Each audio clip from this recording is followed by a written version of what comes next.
ધૃતરાષ્ટ્ર બોલ્યા કે હે સંજય, તીર્થભૂમિ કુરુક્ષેત્રમાં યુદ્ધ કરવાની ઈચ્છાથી એકત્ર થયેલા મારા તથા પાંડુના પુત્રોએ શું કર્યું?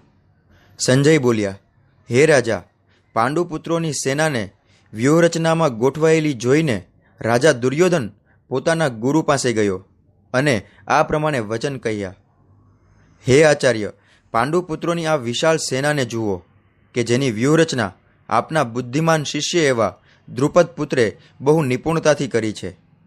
અહીં આ સેનામાં ભીમ તથા અર્જુન જેવા અનેક વીર ધનુર્ધરો છે, જેમ કે મહારથી યુયુધાન, વિરાટ તથા દ્રુપદ. તદુપરાંત ધૃષ્ટકેતુ, ચેકિતાન, કાશીરાજ, પુરુજિત, કુંતીભોજ તથા શૈબ્ય જેવા મહાન શક્તિશાળી યોદ્ધાઓ પણ છે. પરાક્રમી યુધામન્યુ, અત્યંત શક્તિશાળી ઉત્તમોજા, સુભદ્રાનો પુત્ર અને દ્રૌપદીના પુત્રો એ બધા જ મહારથીઓ છે.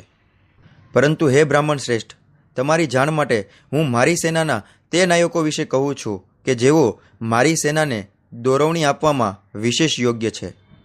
મારી સેનામાં સ્વયં આપ, ભીષ્મ, કર્ણ, કૃપાચાર્ય, અશ્વત્થામા, વિકર્ણ તથા સોમદત્તનો પુત્ર ભૂરિશ્રવા જેવા મહાપુરુષો છે કે જેઓ યુદ્ધમાં હંમેશા વિજયી રહ્યા છે.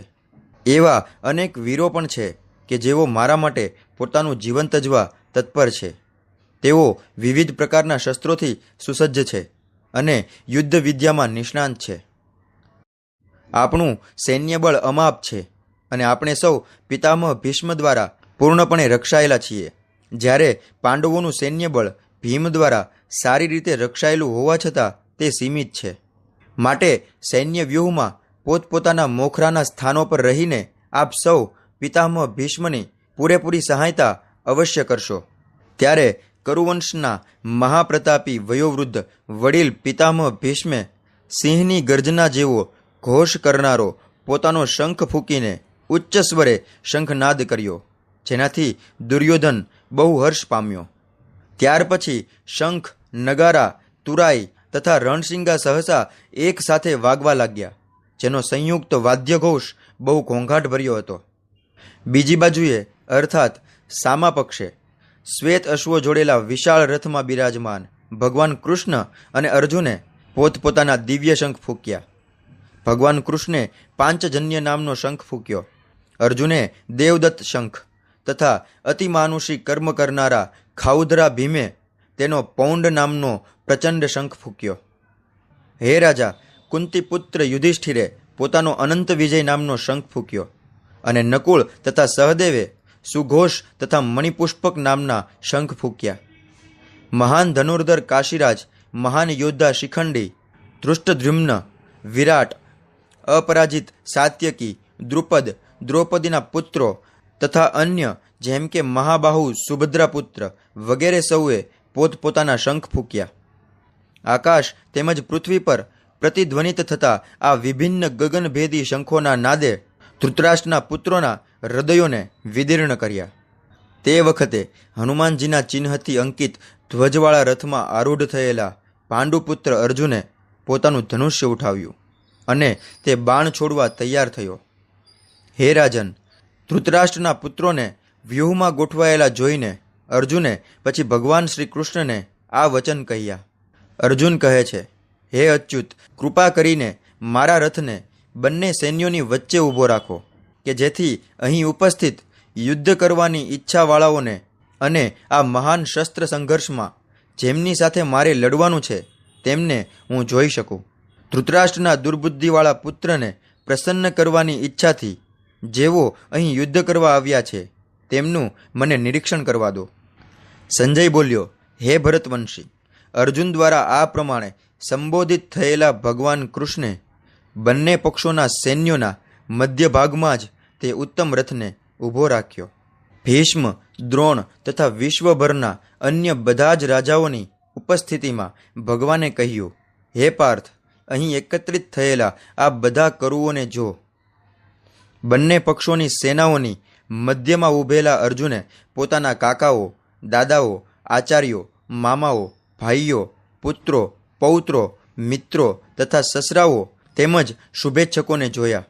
જ્યારે કુંતીપુત્ર અર્જુને મિત્રો તથા સંબંધીજનોની વિભિન્ન શ્રેણીઓને જોઈ ત્યારે તે કરુણાથી અભિભૂત થઈને આ પ્રમાણે કહેવા લાગ્યો. અર્જુને કહ્યું, હે પ્રિય કૃષ્ણ, આ રીતે યુદ્ધ કરવાની ઈચ્છાવાળા મારા મિત્રો તથા સ્વજનોને મારી સામે ઉપસ્થિત થયેલા જોઈ મારા અંગો ધ્રુજવા લાગ્યા છે અને મારું મુખ પણ સુકાઈ રહ્યું છે. મારા સમગ્ર શરીરે કંપ થઈ રહ્યો છે. મારા શરીરે રોમાંચ થઈ રહ્યો છે. મારું ગાંડીયું ધનુષ્ય મારા હાથમાંથી સરી પડે છે અને મારી ત્વચા બળી રહી છે. હું હવે અહીં વધારે સમય સ્થિર ઊભો રહી શકતો નથી. હું મારી જાતને ભૂલી રહ્યો છું અને મારું મન ભમી રહ્યું છે. હે કૃષ્ણ, કેશી દૈત્યના સંહારક કેશવ, મને તો માત્ર દુર્ભાગ્યના જ દર્શન થાય છે. આ યુદ્ધમાં મારા પોતાના જ સ્વજનોને હણવાથી કોઈ કલ્યાણ કેવી રીતે પ્રાપ્ત થઈ શકે એ હું જોઈ શકતો નથી. અને હે પ્રિય કૃષ્ણ, હું તેનાથી કોઈ વિજય, રાજ્ય કે સુખની પણ ઈચ્છા રાખતો નથી. હે ગોવિંદ, અમને રાજ્ય, સુખ અથવા જીવનથી પણ શું લાભ થવાનો છે? કારણ કે જે લોકો માટે અમે એ સર્વ ઈચ્છીએ છીએ તેઓ બધા જ આ યુદ્ધ ક્ષેત્રમાં ગોઠવાયેલા છે. હે મધુસૂદન, જ્યારે ગુરુજનો, પિતૃઓ, પુત્રો, પિતામહો, મામા, સસરા, પૌત્રો, શાળા તથા અન્ય બધા સગા સંબંધીઓ તેમના પ્રાણ તથા ધન ત્યજવા તત્પર છે અને મારી સામે ઊભા છે, ત્યારે ભલે તેઓ મને હણી નાખે, તોય હું આ સૌનો સંહાર કરવાની શા માટે ઈચ્છા કરું?